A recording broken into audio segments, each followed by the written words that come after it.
అవినీతి దాహానికి మీ ఆడవాళ్ళను కూడా తీసుకొచ్చి రోడ్డు మీద నిలబెట్టారు కదయ్యా. సిగ్గు అనిపించట్లా మీకు?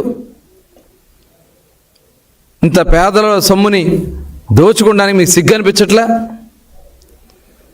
ఇవాళ మేమంతా కూడా మొత్తం గోడౌన్స్ కన్స్ట్రక్షన్ దగ్గర నుంచి నీకు రాజకీయమే వ్యాపారం. ఇవాళ నీ గోడౌన్స్ ఎక్కడి నుంచి తెచ్చి కట్టావు? పేదల్ని భయపెట్టి వాళ్ళని బెదిరించి భూములు లాక్కుని పేదలకి స్థలాల్లోంచి మట్టి ఎత్తుకొచ్చి కొన్ని లక్షల ట్రక్కుల మట్టి నింపి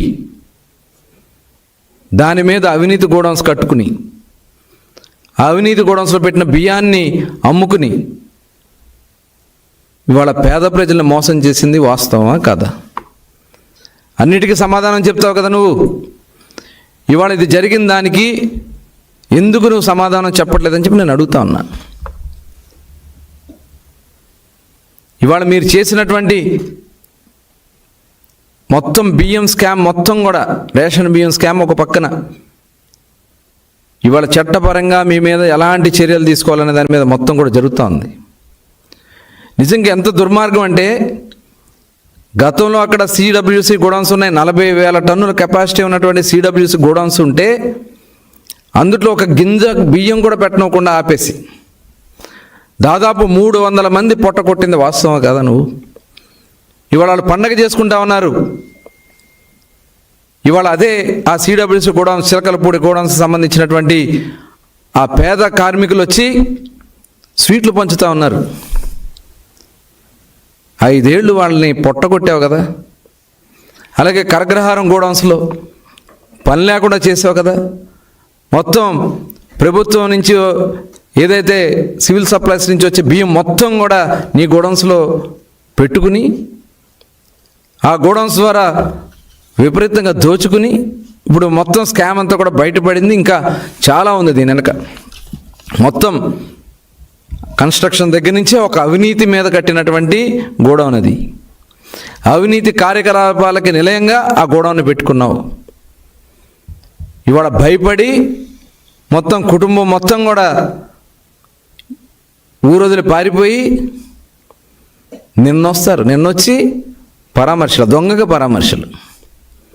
ఈ పెద్ద మనుషులు, మాజీ మంత్రులు, ఎమ్మెల్యేలు, పెద్ద మనుషులు వచ్చి దొంగకి పరామర్శలు. వైఎస్ఆర్ పార్టీ ఒక దొంగల పార్టీ. వైఎస్ఆర్ పార్టీ నాయకుడే ఒక దొంగల నాయకుడు జగన్మోహన్ రెడ్డి. ఇవాళ వాళ్ళు చేసినటువంటి అవినీతి అక్రమాలు బాగోతాలు మొత్తం కూడా ఒక్కొక్కటి బయటకు వస్తూ ఉన్నాయి. కొన్ని లక్షల టన్నులు కేంద్ర ప్రభుత్వం చెప్తా ఉంది, దాదాపు 5 లక్షల టన్నుల బియ్యం మాయమైపోయినాయి. ఎక్కడ పోయినాయి? ఇవాళ ఇన్ని కార్యక్రమాలు మీరు చేసి బుకాయించే కార్యక్రమాలు చేస్తే ఎవరు ఊరుకోరు. మొత్తం మీ స్కాములు మొత్తం కూడా బయటకు వస్తాయి. మీరు బస్సుల్లో చేసిన స్కాములు, ఆ సివిల్ సప్లైస్ మినిస్టర్ పనిచేసినటువంటి కొడాల నాని గారిని నిశానీ చేసి అతన్ని కూడా జిల్లాల్లో వాళ్ళ ఫైళ్ళు కూడా నువ్వే చూస్తావు. అందుట్లో దోపిడీ. మరి ఆ రోజున జిల్లా అధికారిగా పనిచేసినటువంటి ఒక అధికారిని నేను పెట్టుకుని ఇలాంటి స్కాములన్నీ మీరు చేశారు. ఇవన్నీ కూడా తోడతాం, బయటికి తీస్తాం. మొత్తం కూడా ఎవరిని వదిలే సమస్య లేదు. ఇవాళ మేము జవాబుదారీ ప్రభుత్వం. గౌరవ ముఖ్యమంత్రి చంద్రబాబు నాయుడు గారు మీకులాగా అడ్డదిడ్డంగా అక్రమ అరెస్టులు, మమ్మల్ని అందరూ అరెస్ట్ చేయించారు. మీరందరూ కలిసి అక్రమ కేసులు పెట్టించారు. ఇవాళ మేము ఏది చేసినా నీతిగా నిజాయితీగా చేస్తాం. రాష్ట్రాన్ని అభివృద్ధి పథంలో నడిపిస్తాం. సూపర్ 6 కార్యక్రమాలన్నీ కూడా ఒక్కొక్కటి చేసుకుంటూ ముందుకెళ్తున్నాం. ఈ రాష్ట్రాన్ని దోచుకున్నటువంటి దొంగల మటుకు ఎవరిని కూడా వదిలిపెట్టే సమస్య లేదు.